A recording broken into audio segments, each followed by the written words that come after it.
Hayotimni o'zgartirib yuborgan 7 ta qaror. Bugungi videoda siz bilan aynan shu haqida bo'lishmoqchiman.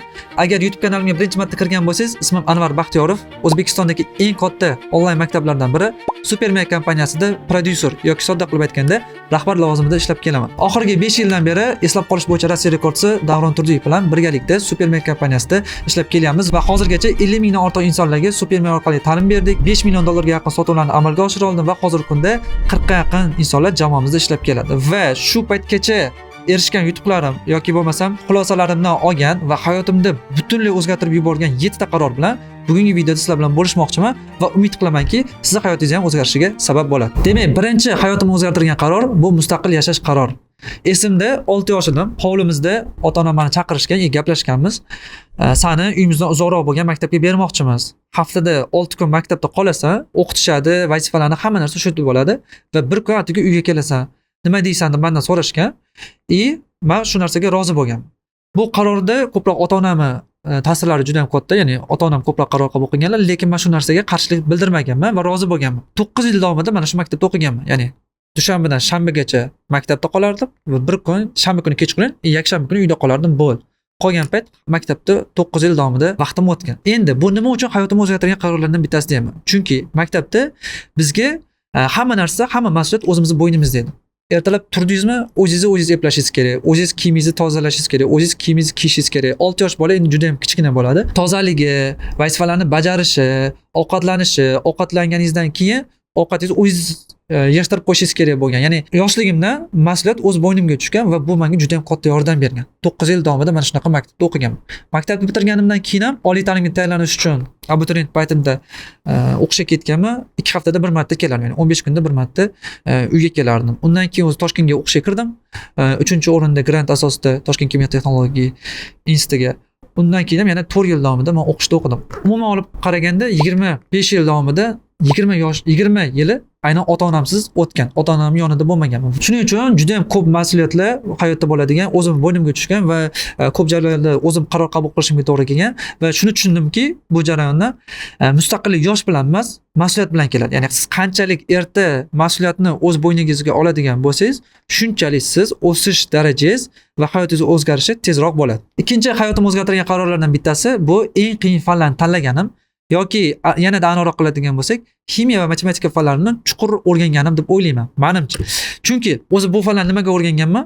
Sababi maktabni bitirganimdan keyin esimda men yuridik kollejga o'qishga topshirganman. Sababi meni yoshligimda buvim advokat bo'lasan deb katta qilganlar va advokat bo'lish xohishim bor edi o'sha payt. Lekin yuridik kollejga o'qishga kirganman, kira olmaganman, imtihonni o'ta olmaganman, fail bo'lganman va bu narsa menga yomon ta'sir qilgan. O'sha paytda dadam kimyo zavodida ishlardilar, Qo'qondagi va meni ham shu zavodda ishlaysan deyishgan. Kimyo va matematika fanlarini o'rganishni boshlaganman. Shu yo'nalish bo'yicha o'qish uchun. Shundan boshlanib ketgan. Lekin ichkariga kirganimdan keyin kimyo matematika menga o'zimga juda ham yoqqan va 2 yil, 3 yil davomida mana shu narsaga kimyo va matematika fanlariga juda ham chuqur o'rganganman. Ya'ni vaqtimni sarflaganman. Natija nimaga bu meni hayotimni butunlay o'zgartirgan deyman? Juda ham hozirgi kunda menga qo'l keladi, ya'ni yordam beradi. Biznes jarayonlarida mantiqiy fikrlash, muammoni topish, ya'ni problem solving qobiliyatimni juda ham kuchaytirib bergan yoki jarayonlarda aynan nima noto'g'ri ketyapti, nima to'g'ri ketyapti, qaysi holatda qanday qarorlarni qabul qilish men uchun unchalik qiyin bo'lmaydi, oson bo'ladi va bunda asosiy faktorlardan bittasi aynan shu problem solving qobiliyatimni kuchaytirib bergan matematika va kimyo fanlari deb bilaman. Shuning uchun ham agar bu narsaga vaqt sarflamagan bo'lsangiz, tavsiyam juda ham qo'l keladi. Ya'ni matematikani o'rganish sizni tanqidiy fikrlash va problem solving qobiliyatingizni yaxshilaydi va aynan e'tibor beradigan bo'lsangiz, dunyodagi eng katta natija ko'rsatayotgan tadbirkorlar yoki bo'lmasa boshqa yo'nalishdagi istalgan eng zo'r professional olsangiz ham hammasida mantiqiy fikrlash, critical thinking juda ham kuchli. Va bu narsani aynan men o'ylaymanki, matematikani o'rganish, ya'ni raqamlar bilan yaxshi ishlash sabab bo'ladi. Uchinchi hayotimni o'zgartirgan qaror bu Toshkentga o'qishga kirish tanlaganim. Esimda abituriyent paytimda juda ko'pchilik bilan o'qishga tayyorlanganmiz va nisbatan ko'pchilik boshqa viloyatlarda yoki bo'lmasa Qo'qonda o'zida o'qishni tanlashgan. Lekin men o'sha paytda Toshkentda o'qishga kiraman deganman va bu hayotimni o'zgartirgan qarorlardan bittasi bo'lgan. Nimaga desanglar, aynan Toshkentga kelganimdan keyin men juda ham kuchli insonlar bilan tanishishni boshlaganman. Networking orttirganman. Ustozlarim, Hayot aka, Davron akalar bilan ham aynan Toshkentda tanishganman. va hozirgi atrofimdagi meni o'sishga yordam berayotgan insonlar bilan aynan Toshkentda tanishganman va bitta narsani har doim sezaman. Vodiyga borgan, Qo'qonga borganimda ko'pchilikda nisbatan bir xil kun o'tadi, bir xil ish, bir xil harakatlar har kuni va Toshkentda sal boshqacha. Bu yerda oqim bor. Ko'pchilik rivojlanishga harakat qilish Toshkentda nisbatan balandroq. Aynan shu narsa uchun men o'ylaymanki, natijalarimga ta'sir qilgan, tezroq o'sishimga yordam bergan. Nima xulosa qilishimiz mumkin? Muhit sizni qanchalik tez o'sishingizga ta'sir qiladi. Hayotimni o'zgartirgan 4-qaror bu ingliz tilini o'rganganim. 2020-yil oliy ta'limda o'qib yurgan paytim karantin boshlangan va hamma o'sha o'zini uyiga ketgan, qiladigan ish yo'q edi. Pandemiya, hamma joy yopiq, ko'chaga chiqib bo'lmasdi. O'sha paytda qiladigan ishim bo'lmagan. Ingliz tilini o'rganish hayolimga kelgan. Bilmadim nimaga, lekin ingliz tilini o'rgangim kelgan va ingliz tilini o'rganishni boshlaganman. Hamma uyda o'tirgan paytda har xil Cambridge va Thompson kabi o'quv markazlaridan kurslar sotib olganman. Ingliz tili kitoblarini olib o'qishni boshlaganman. Va bu menga juda ham katta hayotimni o'zgartirishga sabab bo'lgan. Nimaga desanglar, men dunyodagi kuchli insonlardan o'rganishni boshlaganman. Kitoblardan, misol uchun Russell Brunson, dunyodagi eng kuchli marketologlardan bittasi, 3 ta kitobini men bir oy ichida o'qib tugata olganman. Nimaga? Ingliz tilini bilganligim uchun. Shunaqa imkoniyatdan foydalana olganman. Agar o'sha paytda ingliz tilini bilmaganimda, katta ehtimol bilan menga o'sish prosesim juda ham sekin bo'lardi deb o'ylayman. Bundan tashqari insonda har xil imkoniyatlar bo'ladi. Ingliz tilini bilganim uchun juda ko'p imkoniyatlardan foydalana olganman deb o'ylayman. Misol uchun o'sha bundan oldingi videolarda ham ko'p aytganman. Ustozim menga marketing bo'yicha 10 tadan oshiq kitoblarni bergan. Shu kitobda o'qib tugatmaguncha ofisga kelma deb menga kitoblar bergan. O'sha paytda men ingliz tilini bilganim uchun kitoblarni o'qiy olganman va 2023-yil bo'lgan voqea bu. Orada mana 3 yil o'tgan bo'lsa ham, hali ham o'sha kitoblarda o'rgangan narsalar menga yordam berib keladi. Bundan tashqari hozirgi kunda dunyodagi eng top insonlarni kurslarida men Toshkentdan turib, O'zbekistondan turib, Amerikadagi insonlarni o'qiy olyapman. Buni hammasiga aynan o'sha paytda karantin vaqtida vaqtim bekor sarflamasdan ingliz tilini o'rganganim sabab bo'lgan deb o'ylayman. Ya'ni chet tilini bilish hozirgi kunda hayotingizni o'zgartiradigan darajada muhim deb o'ylayman va aynan meni hayotimda shunaqa ta'sir qilgan. 5-hayotimni o'zgartirgan qaror bu kuchli jamoani tanlaganim yoki aniqroq qilib aytadigan bo'lsak, Supermega o'sha paytda ishga kirganim. Nimaga? Chunki marketingni o'rganib yurgan paytlarim atrofimdagi insonlarning juda ham ko'p qismi o'zi nimadir qilishga harakat qilgan. Men ham shu narsani qilganman. Ya'ni o'zim marketing agensiya ochaman, mijozlarga xizmatimni sotaman, topgan pulning asosiy qismini o'zim pul topaman degan narsa ko'pchilikda bo'lgan.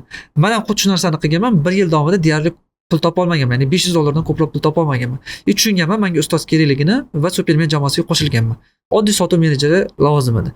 Sotuvdan tashqari sotuv ishlab kun bo'yi kechki payt 4-5 soat qolib ustozim Hayot aka bilan marketingni o'rganishni boshlaganman. Ya'ni shu sotuv varonkalari, copywriting, sayt yasash va hokazo. Kuniga 4-5 soat vaqt sarflaganman va bu menga yillarni tejab berishga yordam bergan. Nimaga desangiz, o'sha paytdagi insonlar o'zi ketishni, o'zi marketing agensiya ochib, o'zi hamma narsani qilishni tanlaganlar o'zini vaqtiga va o'zini puliga tajriba qilgan. Ya'ni o'zini vaqtini ketkazib, o'zini pulini ketkazib tajriba qilgan. Men jamoaga qo'shilganim va kuchli insonlar bilan ishlaganim uchun ularni tajribasini, ya'ni xato qilmasdan turib ularni tajribasi orqali o'rgana olganman va o'sha paytda ustozlarimda pul bor, ya'ni men o'zim ham pul tikishim shart bo'lmagan. Reklamaga bir oyda 10 mingdan 20 ming dollargacha pul sarflardik va o'shani hisobiga, ya'ni boshqalarning puliga men tajriba orttirganman. Vaqtim ham kamroq ketgan va pul ham sarflamasdan tajriba ola olganman. Xulosa nimada?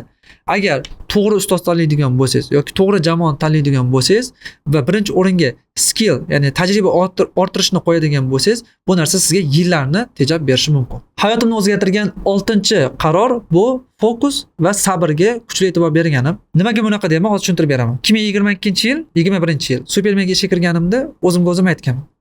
Keyingi 1 yil davomida nima bo'lishidan qat'iy nazar, ya'ni menda boshqa zo'r taklif bo'ladimi yoki boshqa joydan ish taklif qilishadimi yoki men natija qila olmayman, kamroq pul topamanmi Supermeda, farqi yo'q. Nima bo'lishidan qat'iy nazar, men keyingi 1 yil davomida hech narsaga qaramasdan sabr bilan mana shu yerda o'rganaman. Bilim olaman, tajriba qilaman degan narsani o'zimga maqsad qo'yganman. Keyinchalik bu narsa cho'zilgan. Ya'ni ishlash jarayonida tushunyapman, men ko'p narsani bilmayman, ko'p narsani o'rganyapman va keyinchalik men aytganman, 3 yil davomida o'rganishim kerak. Tajriba orttirishim kerak ekan degan tushunchaga kelganman va 3 yil davomida o'sha paytda misol uchun $500-600 pul topib yurgan paytim menga 1000, 2000, 3000 dollargacha misol uchun target yoqib berish, reklama yoqib berish xizmati uchun menga taklif qilishgan. Lekin fokusimni chalg'itmaslik uchun Supermedagi natijam, menga berilgan mas'uliyatni fokussiz, ya'ni natijamni tushmasligi uchun tanlamasdan aynan Supermedagi vazifamga 100% fokusimni ketkazganman. ishimni bajarish uchun. Va keyinchalik bu to'g'ri qaror bo'lib chiqqan. Nimaga desangiz, fokus va sabrning natijasini ko'rishni boshlaganman. O'zbekistondagi eng katta rekord vebinarga trafik olib kirish bo'yicha, sotuvlar bo'yicha eng katta rekordlarni qo'yishni boshlaganmiz. Va bunga asosiy faktorlardan bittasi aynan fokus va sabr bo'lgan deb o'ylayman. O'sha paytda yana bitta narsa esimda, ko'pchilik trendga qarab yurardi. Ya'ni trend nima degani, deylik, nimadir mashhur bo'lib ketsa, SMM mashhur bo'lsa, SMM da o'rganardi, trading mashhur bo'lsa, tradingda o'rganardi, kriptovalyuta bo'lsa, kriptovalyuta, xullas, nima trendda bo'lsa, shu narsaga o'tib ketgan. Ko'pchilik qism. Juda ham kam men taniydigan do'stlarim, tanishlarim, juda ko'p insonlar bitta narsani tanlab qolganlar, hozirgacha bozordagi eng toplar hisoblanadi. Shuning uchun ham hozir orqaga qarab analiz qiladigan bo'lsam, o'sha paytda sabr qilganim va faqatgina supermedagi natijaga fokus qilganim meni eng to'g'ri qilgan qarorlarimdan bittasi deb o'ylayman. Va nihoyat 7-chi hayotimni o'zgartirgan qarorlardan bittasi bu aktivlarga investitsiya qilishni boshlaganim. 2023-yil, 2024-yil birinchi kattaroq pul topishni boshlagan paytim bor pulimni kurslarga, ya'ni meni o'zimni bilimimga, ya'ni kattaroq pul olib kelishga yordam beradigan kurslarga sarflaganman. O'sha paytda esimda O'zbekistondagi, Rossiyadagi va Amerikadagi eng top infobiznes yo'nalishidagi eng top kim bo'lsa, hammani kurslarini sotib olishga harakat qilganman. Taxminan o'rtacha 2-3 ming dollardan o'sha paytda narx edi. Men uchun juda ham katta pul bo'lgan. Ba'zida bu pul topishni 2 oylab, ba'zida 1 oy, ba'zida 3 oy ishlaganman. Lekin bilardim, что bu narsa qaytib kelishini. Ya'ni bu aktiv ertaga narx tushib ketadigan yoki men yo'qotadigan narsa emas. Men hozir bilimimga pul sarflayapman, ertaga qaytib kelishini bilardim. Bundan tashqari 2024-25-yillarda yanada kattaroq pul topishni boshlaganimdan keyin men bitta xato qilishimga ozgina qolgan, ya'ni katta, juda ham qimmat mashina olmoqchi bo'lganman. Lekin o'sha paytda ustozim Davron aka meni to'xtatib qolganlar. Ya'ni hozir sen qimmat mashina olsang, nima o'zgaradi hayotingda deb savol bergan. Menda javob bo'lmagan. Ya'ni rostdan ham qimmat mashina olsam, birinchi hafta emotsiya bilan boy bo'lardi. Undan keyin xuddi oldingi hayotim davom etardi. Lekin mashina narxi tushadi. Ertaga men o'zim bor pulimga mashina olganim hisobiga qiyin ahvolga tushib qolishim mumkin edi. Chunki juda ham ko'p insonlarni ko'rdim. Bor puliga qimmat mashina oldi yoki bo'lmasam plus qimmat ko'rinishga pulni ko'rsatadigan narsalarga sarfladi va oxir oqibat qiyin ahvolga tushib qolganda zaxirasi bo'lmaganini hisobiga qiyin vaziyatlarga tushib qoldi. O'sha paytda mening ham shu narsa qilishimga ozgina qolgan, lekin Davron aka to'xtatib qolgan va birinchi uyingni ol, undan keyin nima qilsang qilaver. Xohlasang mashina olgan, xohlasang boshqa joyga pul sarfla deb aytganlar va ustozim aytganini qilib uy olganman. Va bu narsa menga juda ham katta ishonch bergan. Nimaga desangiz, oldinlari baribir risk qilish biroz qiyin bo'lgan. Nimaga desangiz, mabodo ishim o'xshamay qolsa, men ko'chada qolishim mumkin edi. To'g'rimi? Hozir menda bu narsa yo'q. Nimaga? Chunki men o'zimning uyim bor. Agar mabodo qilayotgan ishim o'xshamasa ham, men risk qila olaman bemalol va o'xshamasa ham menda yo'qotadigan narsa katta emas. Shuni hisobiga ishonch baland va har doim bilib turaman, nimadir noto'g'ri qilsam ham, hayotimda nimadir o'xshamasa ham, men och qolmayman degan narsa bor. Shuning uchun xulosa nimada? Pulni ko'rsatadigan narsa, ya'ni qimmat ko'rinadigan narsalarga emas, rostdan ham sizni boy qiladigan narsalarga pul sarflash kerak. Va bular meni fikrimcha, meni hayotim o'zgarishiga eng katta ta'sir qilgan qarorlardan 7 tasi edi. O'ylaymanki, siz uchun foydali bo'ldi va sizga maslahatim, o'tgan hayotingizni tahlil qilib chiqishni ko'paytirish kerak. Ya'ni o'tirib qanchalik ko'proq tahlil qiladigan bo'lsangiz, to'g'ri qarorlaringiz qaysi bo'lgan, noto'g'ri qarorlaringiz qaysi bo'lgan, qaysi qarorlar sizga ko'proq o'zgarishga, hayotingizni o'zgarishiga sabab bo'lgan. Mana shuni ko'proq analiz qiladigan bo'lsangiz, tahlil qiladigan bo'lsangiz, siz to'g'ri qarorlaringizni ko'paytirishingiz mumkin, noto'g'ri qarorlaringizni borgan sari kamaytirib borishingiz mumkin. Bu narsa hayotingizni ancha osonlashtiradi. Videoni oxirigacha ko'rganingiz uchun kattakon rahmat. Aytgancha pastda Telegram kanalimning linkini qoldiraman. Bemalol o'tib obuna bo'lsangiz bo'ladi. Telegram kanalimda biznes, marketing, sotuv, shaxsiy rivojlanish bo'yicha o'zimning tajribamdagi eng foydali bilimlar bilan yoki jarayonlar bilan bo'lishib boraman. Shuning uchun pastdagi havola orqali o'tib obuna bo'lsangiz bo'ladi. Rahmat, keyingi videolarda ko'rishguncha.